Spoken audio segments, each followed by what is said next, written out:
그래서 간단하게 이제 우리가 평균 연봉으로 한번 볼게요. 이제 부산이 평균 연봉이 높진 않죠, 크게요. 높진 않는데 참고를 보시고 평균 연봉 이제 거주지 제가 혹시나 신입을 처음 들어오시면 제가 말씀을 드리면 이제 평균 연봉이라는 게 소득 기준으로 해가지고 그 지역의 직장인들 평균 연봉이 있고 그 다음에 근로소득이라 해가지고 내가 집에 있으면서 집에 근로소득에 사람의 거주지에 대한 게 있잖아요. 그래서 그걸 갖다가 다르게 보면 결국은 그거죠.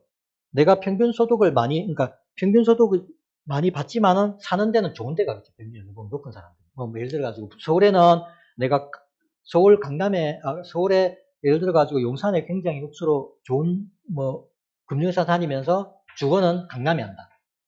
그래서 주거가 비싼 동네가 아파트가 비싸다. 라고 보면 맞는데 이렇게 봐지는 거예요. 그래서 해운대는 그 지역의 소득, 지역 일자리 소득은 굉장히 낮아요. 연봉 3천도 안 되죠. 근데 그게 거주하는 사람들의 연봉이 굉장히 높죠. 그죠?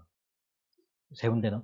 서울도 그렇겠죠. 서울의 강남이 아마 7천대 넘는 거라고 그러죠. 연주 소득이. 근데 지역 소득은 조금 낮아요. 그래서 거주와 일자리는 틀리죠. 그죠? 그래서 이제 강서구 같은 경우는 거주 소득, 일자리 소득은 부산 같은 경우 높은 데가 보면 연제구, 남구, 여기 강서가 있는 데죠. 구청도 있고, 시청 있고 이런 데가 좀, 그 지역에 강서 있고 이런 데가 좀 높게 보이고요. 그 다음에 지역, 거주지 소득은 강서구도 그래도 굉장히 높게 나오죠. 평균 3,600 이상 나옵니다. 그래서 그냥 참고로, 이 정도 평균 연봉이 있구나. 이렇게 그냥 한번 보시라고 넣어놨습니다.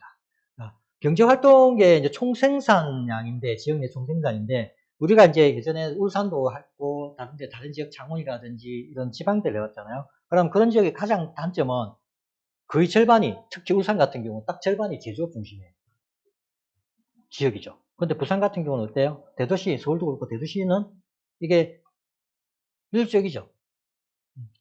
제조업도 물론 있고, 건설업도 있고, 금융도 있고, 다 있어요. 서비스업, 교육 다 있어요. 그래서 뭐냐면은, 그래서 이제 제조업이라든지 경제가 좀 안 좋고 제조업에 타격을 받는 지역, 특히 울산 같은 경우는 그런 경제적인 여건이 굉장히 타격이 많이 있는 지역이잖아요. 이제 그런 부분에서 이제 대도시 부산이라든지 서울 같은 경우 대도시는 그나마 그런 데에서는 조금은 타격을 덜 받는 지역이다 이렇게 그냥 참고로 지역 내 총생산이 이렇게 있구나 부산 이렇다는 거. 강서구만 따지보면 강서구는 아마 제조업 비중이 아마 절반을 넘을 거예요. 제조업이라든지 그다음에 선박 운송 그다음에 이런 것들이 굉장히 좀 비율이 높을 겁니다. 그만 따로 제가 나오지 않아서 그거까지는 제가 조사를 못 해봤고요. 단순히 이 정도 이제 부산이 이렇다라는 건 참고로 보시면 될 것 같습니다.